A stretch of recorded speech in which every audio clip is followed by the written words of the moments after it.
Doctor Yunus আরেক নজিরবিহীন ঘটনা ঘটিয়ে বাংলাদেশকে আরেক মাত্রায় নিয়ে যাচ্ছেন। চিঠিতে টিক চিহ্ন দিতে বলা হয়েছে যে আপনি এটা রাজি কি রাজি না। এটা একটা নজিরবিহীন ঘটনা। তো বাংলাদেশ একটা নজিরবিহীন রাষ্ট্রই হবে এবং সেই রাষ্ট্রটা হবে সত্যিকার অর্থে একটা সোনার বাংলাদেশ। কার উস্কানিতে এই শাহবাগীরা এখন পুলিশদের উপর আক্রমণ করে? কার উস্কানিতে এখন নারীবাদী সেজে আন্দোলন করছেন? কার উস্কানিতে নতুন করে একজন ধর্ষণের বিচার চাইতে গিয়ে আপনি সরকার পতনের ষড়যন্ত্র শুরু করেছেন? সেটা জাতিকে জানতে হবে। শাহবাগের একটিও বাংলাদেশের দেশপ্রেমিক নাগরিক নয়। এরা সবগুলো ধর্ষকের মধ্যে পড়ে। এরা আওয়ামী লীগের প্রেতাত্মা, এরা ষড়যন্ত্রবাজ। এরা হচ্ছে ধর্ষণ নিজেরা করে, ধর্ষণ করার জন্য মানুষদেরকে উদ্বুদ্ধ করে। তারা বাংলার মানুষের মধ্যে ধর্ষণ এটা চলমান রাখে, কিন্তু তারা তাদের প্রয়োজনে ধর্ষণের বিরুদ্ধে আবার মিছিল করে। থাকবে না যে এই ঘটনা ঘটছে, এই ঘটনার পর 3 বছরের মধ্যে সবচেয়ে বড় ভয়াবহ হামলা আজকে শেখ হাসিনা ভারতে নাই। কোথায় আছেন? তিনি বাংলাদেশে আছেন। মরহুম শের বাংলা একে ফজলুল হক বলেছিলেন, ভারতের দাদারা যখন আমার প্রশংসা করবে তখন বুঝে নেবে আমি দেশের বিরুদ্ধে কাজ করছি। আমরা এখন দেখতে পাচ্ছি ভারত আমাদের সেনাপ্রধান জেনারেল ওয়াকারের প্রশংসা করছেন এবং আমাদের সরকার প্রধান মাননীয় প্রধান উপদেষ্টা প্রফেসর ইউনূসের বিরোধিতা করছে। আমরা যদি জেনারেল ওয়াকারের মতো ভারতীয় চাকরের দ্বারা ইনফ্লুয়েন্স হই, তার কমান্ডে থাকি, আমাকে বায়না করে পাঠানো হোক, আমাদের ব্রেইনের ভিতরে ঢুকিয়ে দেওয়া হয়েছে, আমাদের একটা জেনারেশনের ভিতরে ঢুকিয়ে দেওয়া হয়েছে। ভারত আমাদেরকে মুক্তিযুদ্ধ এনে দিয়েছে। ক্যান্টনমেন্টের ভিতরে কি ঘটেছে? আরেকবার সেনা অভ্যুত্থানের চেষ্টা হয়েছে জেনারেল ওয়াকারকে হত্যা করার জন্য, নাকি ডক্টর ইউনূসের ক্ষমতাচ্যুত করার জন্য? ভারতের সাথে কোনো প্রেম, কোনো পীড়িত, কোন ধরনের দুর্বলতা ভারতের সাথে দেখালে বাংলাদেশের মানুষ ওই দলটাকে টয়লেটের টিস্যুর মতো আজীবনের জন্য। দর্শক শ্রোতা, আসসালামু আলাইকুম। নতুন একটা ভিডিওতে জানাচ্ছি আপনাদের স্বাগতম। মাত্র পাওয়া তাজা এবং গরম খবর। বর্তমানে কিন্তু বাংলাদেশে অনেক রকম ভাবেই শেখ হাসিনা ঢোকার চেষ্টা করছে, সে সাথে অনেক রকম ভাবে কিন্তু ডক্টর মোহাম্মদ ইউনূসকে পরাস্ত করার পরিকল্পনা করছে। ডক্টর মোহাম্মদ ইউনূস কিন্তু এক ঢেলে 3 পাখি এমন এক খেলা খেলিয়েছে যেখানে কিন্তু সকলেই অবাক হয়ে গিয়েছে। শুধু তাই না, দর্শক বন্ধুরা, সেনাপ্রধান ভয়ঙ্কর হুঁশিয়ারি এবং ভয়ঙ্কর ভাবে কিছু কথা বলেছেন। আজকের এই ভিডিওতে আপনারা সম্পূর্ণ বিস্তারিতের মাধ্যমে সবকিছু দেখতে পারবেন। বেশি কথা না বাড়িয়ে আপনাদের বিস্তারিত ভিডিওতে নিয়ে যাবো, তার আগে আপনাদের কাছে ছোট্ট একটা রিকোয়েস্ট থাকবে, যারা এরকম ভিডিও দেখতে পছন্দ করেন দ্রুত এই চ্যানেলটি সাবস্ক্রাইব করে পাশে থাকা বেল আইকনটি বাজিয়ে রাখবেন। ইতিমধ্যে যারা সাবস্ক্রাইব করে দিয়েছেন তাদের জানাচ্ছি অসংখ্য ধন্যবাদ। প্রিয় দর্শক বন্ধুরা, চলুন তাহলে এই ভিডিওতে একটি লাইক করে দিয়ে আমরা বিস্তারিত ভিডিওগুলো মোবাইলের স্ক্রিন থেকে ধারাবাহিকভাবে একের পর এক দেখে আসি। সোচ্চার হচ্ছে বিভিন্ন জায়গায় এবং দেশে অস্থিতিশীল পরিস্থিতি তৈরি করার চেষ্টা চালিয়ে যাচ্ছে। আপনারা জানেন, অনলাইনে অফলাইনে যেখানেই আপনি সার্চ দিবেন, সারা বাংলাদেশের ধর্ষক বলতে আওয়ামী লীগ, ছাত্রলীগ, যুবলীগ, আওয়ামী লীগের সংসদ সদস্য, আওয়ামী লীগের মন্ত্রী, আওয়ামী লীগের এমপি মুরাদ থেকে শুরু করে তাদের এমন কোনো ব্যক্তি নাই যারা শতকরা আপনি যদি 90% লোককে বলেন তাহলে ওই 90%ই ধর্ষকের তালিকায় আছে। বাংলাদেশের আওয়ামী লীগের আমলে বিভিন্ন বিশ্ববিদ্যালয়, কলেজ, ইউনিভার্সিটিগুলোতে সারাক্ষণই ছাত্র জনতার বিভিন্ন ধরনের আন্দোলন থাকতো। তার অন্যতম একটি থাকতো যে ধর্ষকদের বিরুদ্ধে। আমরা কিন্তু সেই সেঞ্চুরি করা মানিকের গল্প শুনেছি যে ছাত্রলীগের মানিক 100 জনকে ধর্ষণ করেছিল। আমরা কিন্তু শুনেছি জাহাঙ্গীরনগর বিশ্ববিদ্যালয় সহ বিভিন্ন বিশ্ববিদ্যালয়ে স্বামীর সামনে স্ত্রীকে ধর্ষণ করা হয়েছে জঙ্গলে নিয়ে এবং স্বামীকে গাছের সাথে বেঁধে রাখা হয়েছে।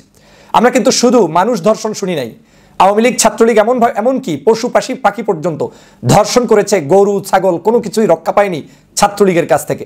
কিন্তু আমরা শাহবাগীদেরকে সেই সময় কোনো প্রতিবাদ করতে দেখি নাই। ধর্ষণ বাংলাদেশের এক ধরনের, এই যে ধর্ষণ করা হচ্ছে এটা একটা বেধিতে রূপান্তরিত হয়েছে। এটা একটা সামাজিক বেধি যেটা গত 16 বছরে তৈরি হয়েছে। সেই বেধিটা একদিনে 1 ঘন্টায় নিমিষেই বন্ধ হওয়ার মতো পরিস্থিতি হয়নি। আমি সকল ধর্ষকদের বিরুদ্ধে এবং ধর্ষণকারীদের সর্বোচ্চ শাস্তির নিশ্চয়তা বিধানের জন্য সরকার সহ সবার প্রতি আহ্বান জানাই।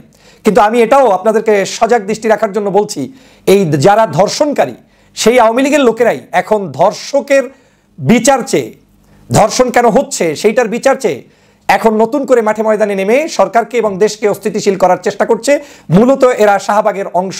মূলত 2013 সালের শাহবাগীরাই এই কর্মকাণ্ডটি করছে। গত 16 বছর আওয়ামী লীগের সকল ধর্ষণ নীরবে হয়তো সারা বাংলাদেশে সহ্য করেছে, কেউ কোথাও প্রচার পায়নি। কিন্তু এই স্বাধীন দেশে 5ই আগস্টের পরে এই প্রথম আমরা দেখলাম যে একজন ছোট্ট শিশুমণিকে ধর্ষণ করায় আমরা কষ্ট পেয়েছি, সেটা সমগ্র বাংলাদেশ ব্যাপী প্রচার হয়েছে। এনাফ, তার জন্য চিকিৎসা চলছে, এনাফ, তার জন্য সর্বোচ্চ রাষ্ট্র ব্যবস্থা নিচ্ছে, এনাফ, তার জন্য আমরা সমবেদনা প্রকাশ করেছি, এনাফ, আমরা মিছিল করেছি, প্রতিবাদ করেছি, এনাফ। কিন্তু আমরা এখন মিছিল করার নাম করে সরকার পতনের জন্য যদি কেউ নেমে থাকে, সেই শাহবাগীদেরকে বাংলাদেশে স্থান দেওয়া হবে না, সেই দুষ্টদের স্থান দেওয়া হবে না, যারা আমার পুলিশদের উপরে এমনি পুলিশ নরবরে অবস্থা, তারপরে আবার এই পুলিশের উপরই আক্রমণ করে যারা নতুন করে আজকের সংঘাত সৃষ্টি করতে চান ধর্ষণের বিচার চেয়ে, তাদেরকে এই বাংলার জমিন থেকে বিতাড়িত করা হবে। কোনো সুযোগ নাই 13 সালের শাহবাগীদের বাংলাদেশে মাথা উঁচু করে দাঁড়ানোর। কত বড় ধৃষ্টতা, কত বড় দুষ্ট, কত বড় সাংঘাতিক চিন্তা নিয়ে মাঠে নেমেছেন বুঝতে পেরেছেন আপনি? ধর্ষণ করেছে গ্রামের মধ্যে, বাবা সমতুল্য একটি মানুষ করেছে, যেটা সামাজিক অবক্ষয়, এটা মেনে নেওয়ার সুযোগ নেই। তাকে গ্রেপ্তার করা হয়েছে, তার আশেপাশের লোকগুলোকে গ্রেপ্তারের জন্য করা হয়েছে, এবং এখন পর্যন্ত আমার জানা মতে 2 থেকে 4 জন ব্যক্তি গ্রেপ্তারও হয়েছেন। তার আত্মীয় স্বজন যে 4 জন জড়িত ছিলেন তাদেরকে গ্রেপ্তার করা হয়েছে, এবং শুধু তাদেরকে নয়, তাদের কারণে আজকের আইন পর্যন্ত চেঞ্জ করা হয়েছে। যেই বিচারটা 180 দিন ছিল সেটাকে 90 দিনের মধ্যে নিয়ে আসা হয়েছে। যেখানে জামিনের ব্যবস্থা ছিল সেখানে জামিন ক্যান্সেল করার আইন করা হয়েছে। তার মানে হচ্ছে এই সরকার এর ব্যাপারে আন্তরিক, যেটা আওয়ামী লীগ করে নাই। তাহলে কার উস্কানিতে এই শাহবাগীরা এখন পুলিশদের উপর আক্রমণ করে? কার উস্কানিতে এখন নারীবাদী সেজে আন্দোলন করছেন? কার উস্কানিতে নতুন করে একজন ধর্ষণের বিচার চাইতে গিয়ে আপনি সরকার পতনের ষড়যন্ত্র শুরু করেছেন? সেটা জাতিকে জানতে হবে। আওয়ামী লীগের সকল ধর্ষকদেরকে গ্রেপ্তার না করার কারণেই আজকের এই কুফল।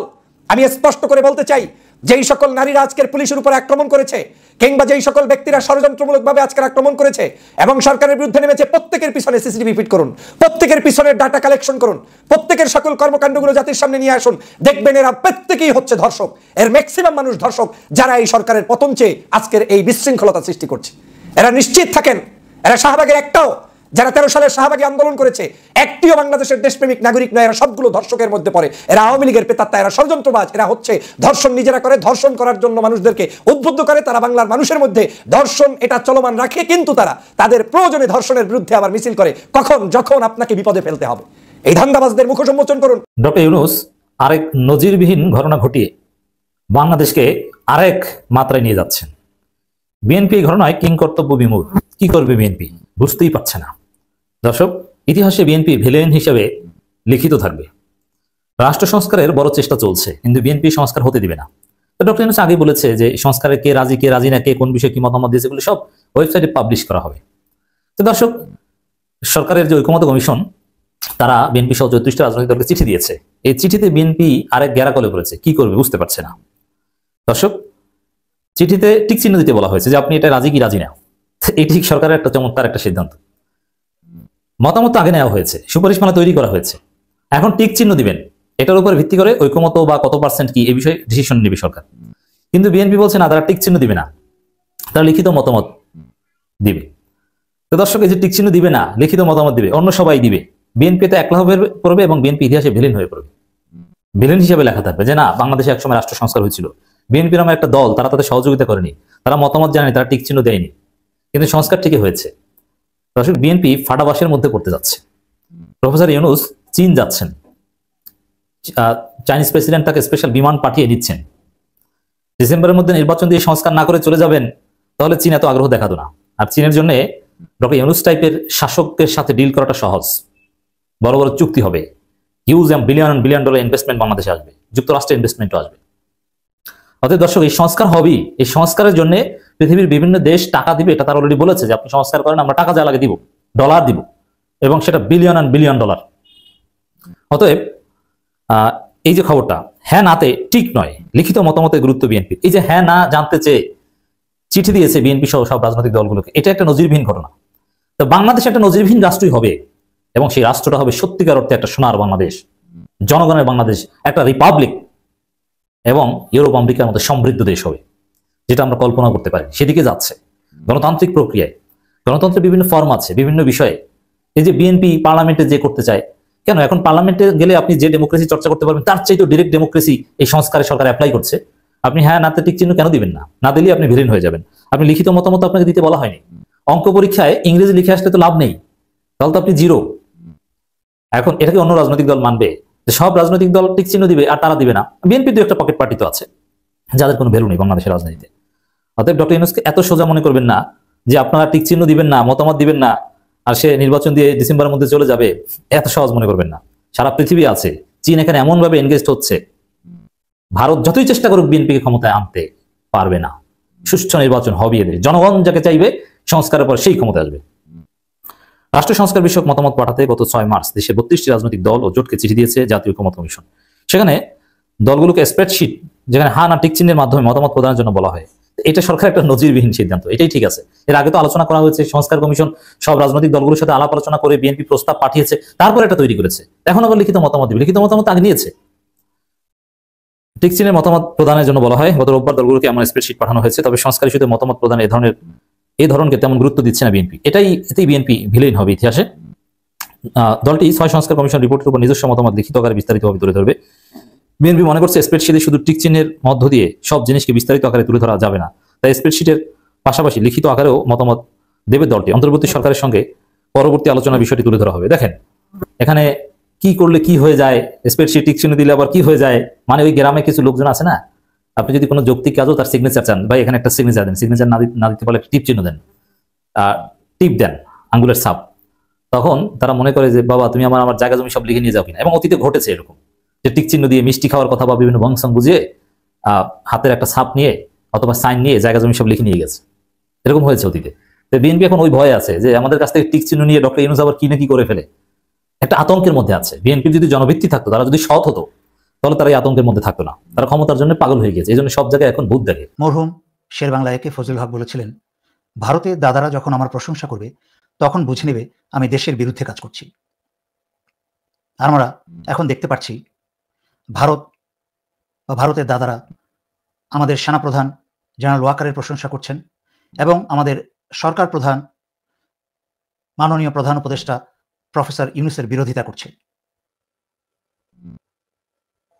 গত পরশুদিন ভারতের সেনাপ্রধান উপেন্দ্র বলেছে যে বাংলাদেশের সরকার পরিবর্তন হলে ভারতের সাথে বাংলাদেশের সুসম্পর্ক হবে। তার মানে বোঝা যাচ্ছে তাদের ধারণা নির্বাচন হলে বিএনপি ক্ষমতায় আসবে, যারা আওয়ামী লীগের বি টিম, এবং তাদের মাধ্যমে ভারত আবার বাংলাদেশে আধিপত্য বুঝে নেবে। বর্তমানে প্রফেসর ইউনূস ভারতের গলার কাটা হয়ে দাঁড়িয়েছে। সুতরাং সমগ্র বাংলাদেশি ছাত্র জনতা ও দেশপ্রেমিক সকল বাংলাদেশি আমরা প্রফেসর ইউনূসকে সমর্থন করি এবং আমরা সংস্কার ছাড়া নির্বাচন চাই না ও হতে দিব না। ভারতের এনডিটিভিতে প্রকাশিত ভারতের সেনাপ্রধানের বক্তব্য এখানে দেখানো হয়েছে, যেখানে ইংরেজির বাংলা অর্থ দাঁড়ায় যে ভারতের সেনাপ্রধান বিশ্বাস করে ভারতের সেনাবাহিনীর মধ্যে এবং বাংলাদেশ সেনাবাহিনীর মধ্যে সম্পর্ক অত্যন্ত শক্তিশালী, এবং ভারতের সেনাপ্রধানের দাবি অনুযায়ী ভারতের সেনাবাহিনী বাংলাদেশের সেনাবাহিনীর সাথে সার্বক্ষণিক নোটের মাধ্যমে যোগাযোগ রক্ষা করে চলেছে। তাই সেনাপ্রধানের কাছে, বাংলাদেশ সেনাপ্রধান জেনারেল ওয়াকারের কাছে আমার প্রশ্ন, আপনি কি বাংলাদেশ সরকার প্রধান উপদেষ্টা প্রফেসর ইউনূস, যিনি আবার বাংলাদেশের প্রতিরক্ষা মন্ত্রীও, ওনার অনুমতি সহকারে কি আপনি ভারতের সাথে এই যোগাযোগ রক্ষা করে চলেছেন, নাকি অনুমতি ছাড়াই? যদি অনুমতি ছাড়া ভারতের সাথে গোপনে ব্যক্তিগত স্বার্থে এবং বাংলাদেশ বিরোধী কোনো ষড়যন্ত্রে লিপ্ত থেকে যদি এই যোগাযোগ আপনি রক্ষা করে চলেন, তা সম্পূর্ণ দেশদ্রোহিতা, যার শাস্তি মৃত্যুদণ্ড। ভারত সরকার এবং ভারতের প্রতিরক্ষা মন্ত্রী কেউই প্রফেসর মোহাম্মদ ইউনূসকে চায় না। সুতরাং বাংলাদেশের জনগণের সন্দেহ যে এহেন অনুমতি প্রফেসর ইউনূস বা প্রতিরক্ষা মন্ত্রী আপনাকে দিতে পারে না ভারতের সেনাবাহিনীর সাথে সার্বক্ষণিক যোগাযোগ রক্ষা করার জন্য। বিষয়টা কিন্তু আসলে ভাববার মতন। গতকালকে থেকে বাংলাদেশ আওয়ামী লীগের যারা ফ্যান ফলোয়ার আছেন অথবা বড় বড় পেজগুলো আছে, সেখান থেকে আলোচনাটা সামনে আসছে যে শেখ হাসিনা আসলে কোথায় আছেন। হঠাৎ করে কেন এই বিষয়টা আবারও আলোচনা? দেখেন, গেল পরশুদিন শেখ হাসিনা ফেসবুকে একটা লাইভ করেছেন ভারত থেকে। তিনি আপনার আওয়ামী লীগের বিভিন্ন জায়গার নেতাকর্মীদের সাথে নিয়ে সোশ্যাল মিডিয়া প্ল্যাটফর্মে বিভিন্ন বক্তব্য দিচ্ছেন।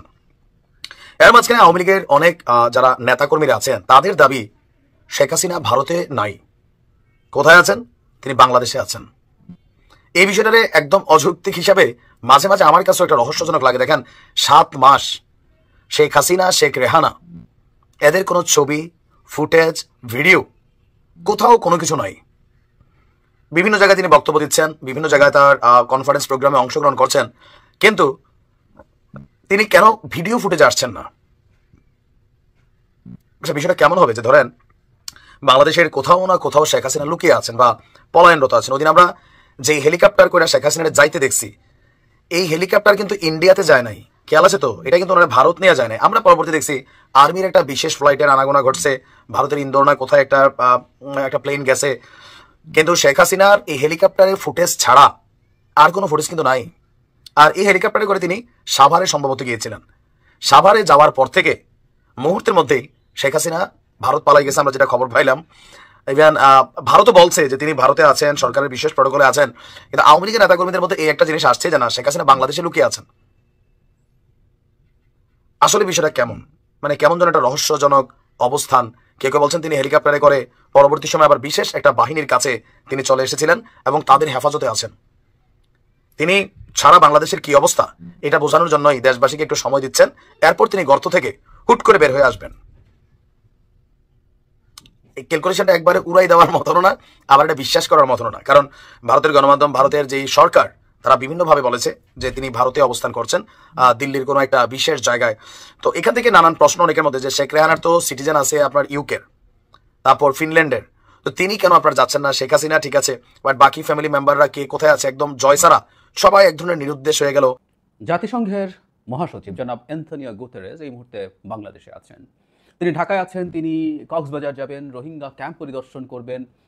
আর শুধু সেটা না, ইনফ্যাক্ট আজই আমাদের প্রধান উপদেষ্টাও সেখানে যাবেন এবং এই দুজন মিলে হাজার হাজার রোহিঙ্গার সাথে ইফতার করবেন একসাথে।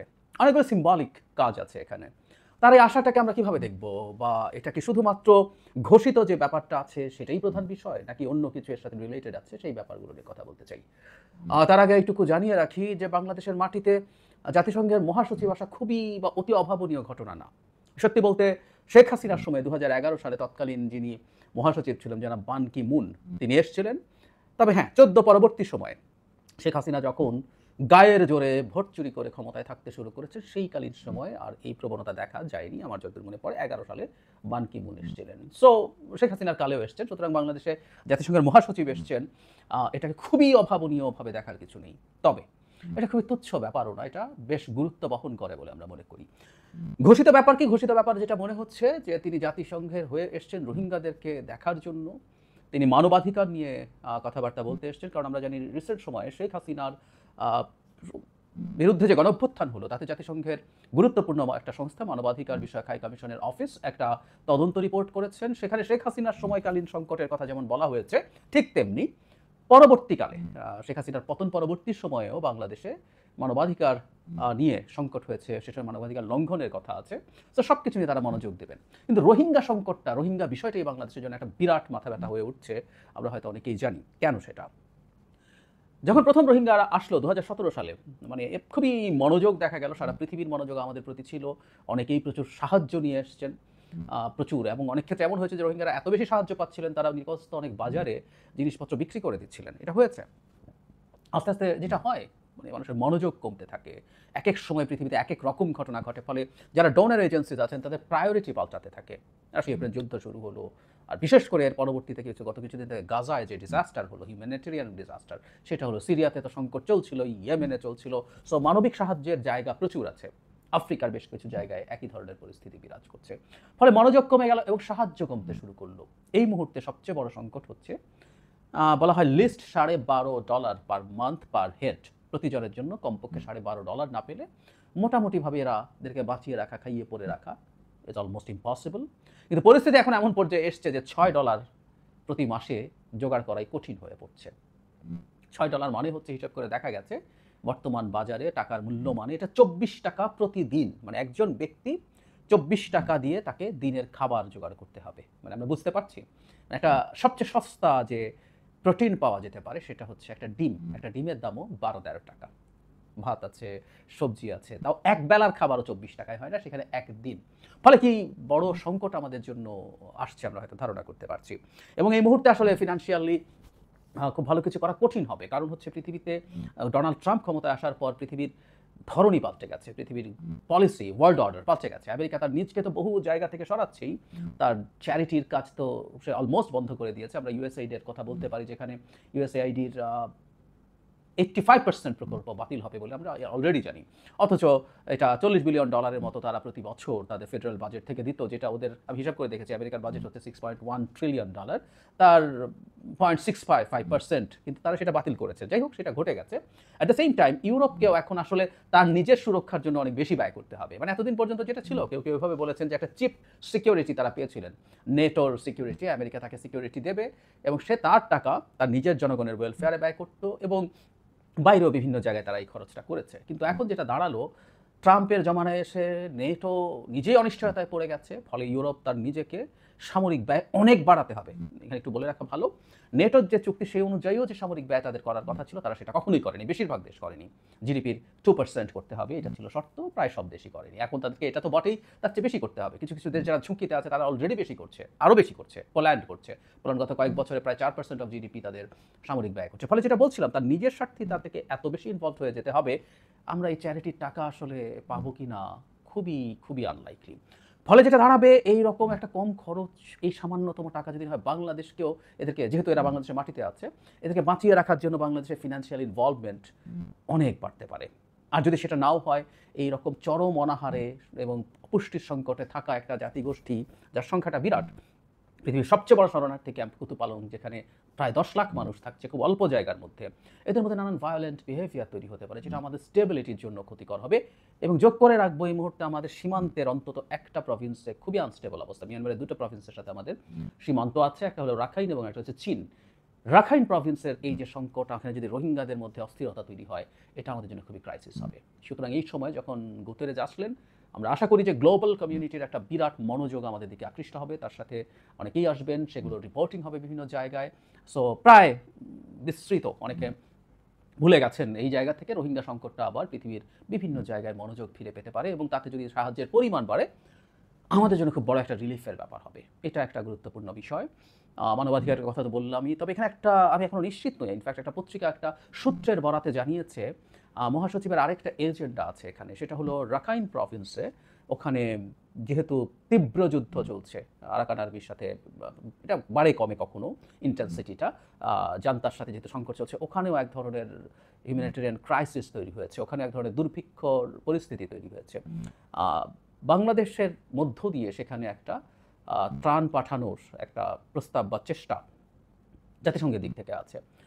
আমি নিশ্চিত নই, এটা যদি একটা এজেন্ডা হয়ে থাকে, এই ব্যাপারে বাংলাদেশে খুবই সতর্কভাবে পদক্ষেপ নিতে হবে, কারণ এ ধরনের কাজ করা কোনো না কোনো পক্ষকে অখুশি করবেই।